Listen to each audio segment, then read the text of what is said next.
Some roads are dangerous because of the weather. Some roads are dangerous because of the people who travel them. But a handful of roads carry a reputation that no map can explain. Truck drivers avoid speaking about these highways unless they're absolutely certain no one else is listening, because once you've driven through one of these forgotten places, you never forget what followed you home. Tonight's story comes from a long-haul truck driver who contacted us after remaining silent for almost 11 years. He never filed a police report, never told the media. And according to him, there is one stretch of highway in northern Montana that officially doesn't exist on modern GPS systems anymore. Yet every winter, drivers still claim to find it, and some of them never come back. My name is Daniel Carter. I've spent almost 15 years driving freight across North America. I've crossed deserts in Arizona, frozen mountain passes in Colorado, the endless forests of Canada. I've seen blizzards that buried entire highways in less than an hour. I've survived mechanical failures hundreds of miles away from civilization. After enough years behind the wheel, fear becomes something you leave behind. Or at least, that's what I believed before January 18th, 2025. It started like every other delivery I picked up to refrigerated trailers outside Billings, Montana. The cargo wasn't unusual. Medical supplies. Nothing valuable, nothing dangerous. The dispatcher warned every driver about an incoming winter storm. Stay on Highway 47. He repeated over the radio. Whatever happens, don't take the Old Forest bypass. I laughed. I'd never even heard of an old bypass. Neither had anyone else in the truck yard. When I asked another driver about it, he suddenly stopped smiling. You'll know it if you see it. That was all he said. Then he climbed into his truck and drove away without another word. By sunset, the snow had become unbearable. Visibility dropped to less than 30 feet. The road disappeared beneath layers of fresh ice. Every mile felt slower than the last. The GPS estimated another 4 hours before reaching my destination. Then, without warning, the screen went black. Not frozen, not loading. Simply black. At the exact same moment, the truck's radio exploded with static.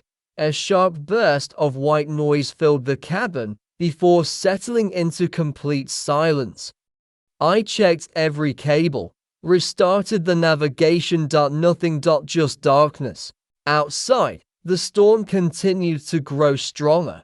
I considered pulling over, but stopping during a blizzard can be just as dangerous as driving through one. So I kept moving. 10 minutes later, something appeared ahead. A road sign. Old. Bent. Almost completely buried beneath snow. I slowed down. Most of the paint had peeled away decades ago. Only 4 words remained visible. Black Pine Road underneath. Someone had scratched another message directly into the metal. Turn back while you can. I stared at it for several seconds.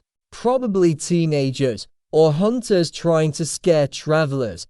I pressed the accelerator. The truck rolled forward. Then my headlights flickered. Once. Twice. 3 times. The engine lost power for less than a second. Every warning light on the dashboard illuminated simultaneously. Then. Everything returned to normal. Except. The GPS. Instead of my route, the screen now displayed only one message. No recorded highway found. That didn't make any sense. I was literally driving on asphalt.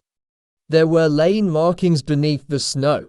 Guardrails. Road signs. How could there be no road? The storm became even heavier. The highway split into 2 directions. One path continued uphill.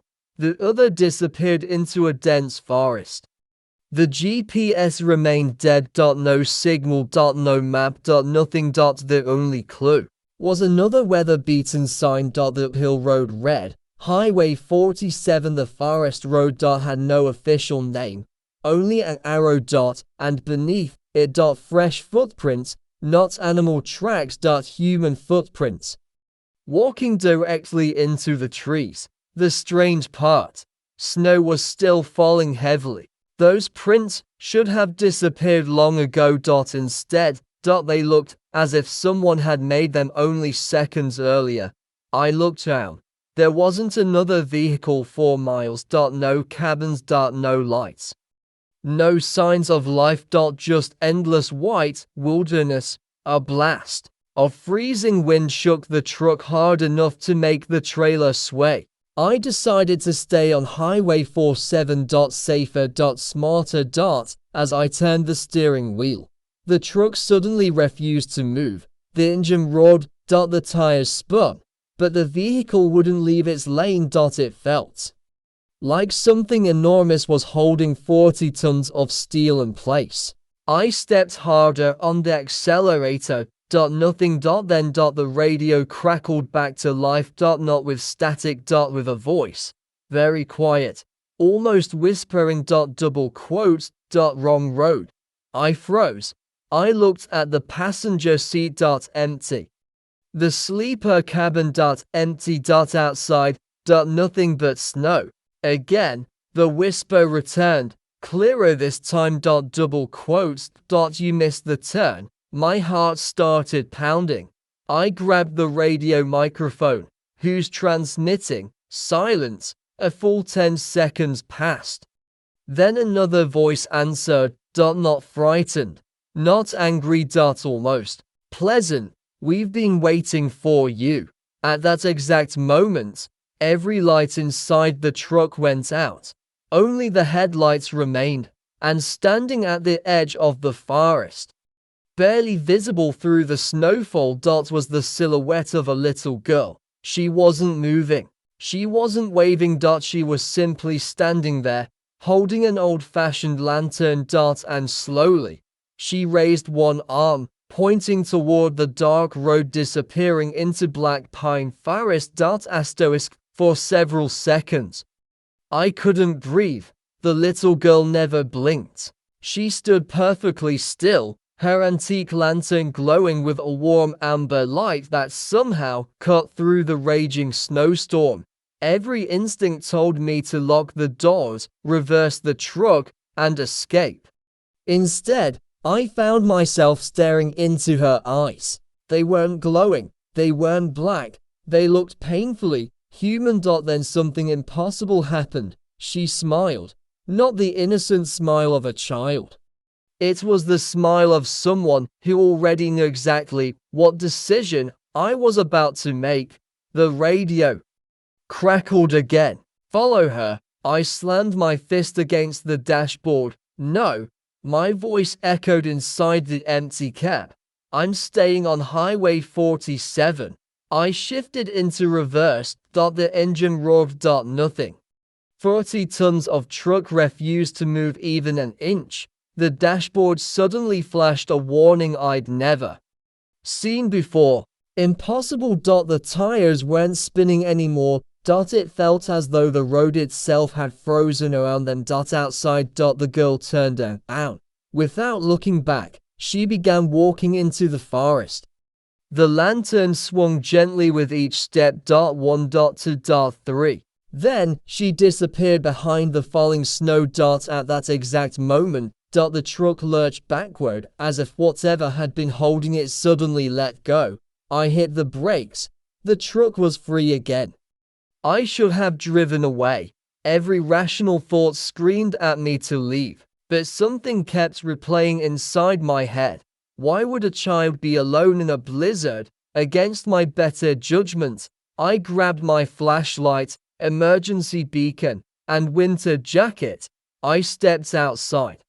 The cold hit me like a wall. Within seconds, my beard was covered in frost. The silence was unnatural. No wind. No animals. No distant traffic. Only my own breathing. Then I saw them. The footprints. Small. Barefoot. Pressed deeply into the fresh snow. There should have been only one set. Instead. There were dozens. Children's footprints. All leading toward Black Pine Forest. None. Leading back. I followed them for nearly 15 minutes. The deeper I walked, the quieter the world became. Even the storm seemed to stop. The trees grew taller. Older. Their branches twisted together so tightly that they blocked what little moonlight remained. Suddenly. The lantern appeared again. It was hanging from a broken tree branch. The little girl was gone. The flame was still burning. I slowly reached for it. The moment my fingers touched the handle, a voice whispered directly behind me, "You're late." I spun around. No one. Only endless trees. Then another whisper, this time from my left. "They've been waiting." Another from somewhere above. "Don't keep them waiting." Every direction, every voice. Different ages. Different tones. Yet somehow. All speaking at the same time. I began backing away. Then my flashlight flickered. Once. Twice. Gone. Darkness swallowed the forest. Only the lantern remained. Its light now illuminated something I hadn't noticed before. An old wooden sign, half buried beneath snow. Someone had scratched another word beneath it. A narrow path opened between the trees. At their end stood a forgotten village. Small wooden houses, collapsed roofs, broken windows. Everything buried beneath decades of snow. Yet smoke drifted from several chimneys. Someone, or something, was still there. I should have turned back. Instead. Curiosity pulled me forward. As I entered the village, every house seemed abandoned, until I noticed movement inside one window. A woman. She slowly pulled back a curtain. Her face was pale. Expressionless. The moment our eyes met, she disappeared. Another curtain moved, then another. Within seconds, dozens of faces silently watched me from inside the houses. No one spoke. No one waved. They simply stared. Waiting. Then every front door opened. At exactly the same time. The sound echoed through the empty village. Creak. Creak. Creak. My heart nearly stopped. I turned to run. The path behind me. Was gone. The forest had closed down the village. There was no exit. The radio clipped to my jacket suddenly came alive. Static. Then the dispatcher's voice. "Daniel, respond immediately." I grabbed it. "This is Daniel. Can you hear me?" Silence. Then a different voice answered. Soft. Female. "We've missed you." Every house light turned on. Warm yellow light spilled across the snow. Families slowly stepped outside. Men. Women. Children. All dressed in clothing that looked decades old. None of them blinked. None of them breathed. Yet all of them smiled. The little girl walked toward me carrying her lantern. She stopped only a few feet away, then quietly asked, "Will you stay for dinner?" Her voice sounded completely normal. Almost sweet. Before I could answer, the ground beneath my boots trembled. A deafening truck horn echoed through the forest. One long blast, then another. The village began shaking violently. The smiling faces slowly turned toward the sound. Their expressions changed instantly. Their smiles disappeared. For the first time, they looked afraid. The little girl's lantern shattered. Darkness exploded across the village. A pair of powerful headlights pierced through the trees. An old 18-wheeler burst into the square. Its horn blared continuously. The driver leaned out the window. "Run!" I didn't hesitate. I sprinted toward the truck. The villagers screamed. Not like humans, their voices became a horrifying chorus that echoed through the forest. Hands reached from the darkness, something grabbed my jacket. I tore free and jumped onto the truck's side step. The old driver slammed the accelerator. The truck crashed through the trees. Branches shattered. Snow exploded behind us. The screams slowly faded into silence. Neither of us spoke for nearly 20 miles. Finally, the old driver lit a cigarette. "You saw them, didn't you?" I nodded. He sighed. "I've lost friends there." He pointed toward an old photograph taped above the dashboard. 3 smiling truck drivers. One picture had been crossed out, then another, then another. I was the only one who came back. I asked him what black pine really was. He stared at the road for several seconds. "They say the village vanished during a blizzard in 1932. No bodies were ever found, but every few winters, they tried to replace the people they lost." He dropped me at the nearest highway patrol station before disappearing into the snow. I never learned his name. The next morning, police searched the area. They found Highway 47. They found my truck. They found my footprints, but Black Pine Forest didn't exist on any official map. The officers insisted there had never been a village in that location. I almost believed them. Until 3 weeks later. A package arrived at my home with no return address. Inside was an old black and white photograph. It showed 23 villagers standing together in the snow. In the very back row, wearing my winter jacket. Was me. Smiling. As if I'd lived there my entire life. I burned the photograph that same night, or at least, I thought I did, because every January, no matter where I move, I wake up to find that same photograph lying on my kitchen table. The edges are always cold.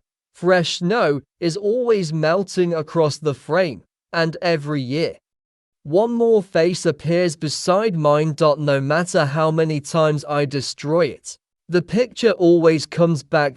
Waiting. For the next winter.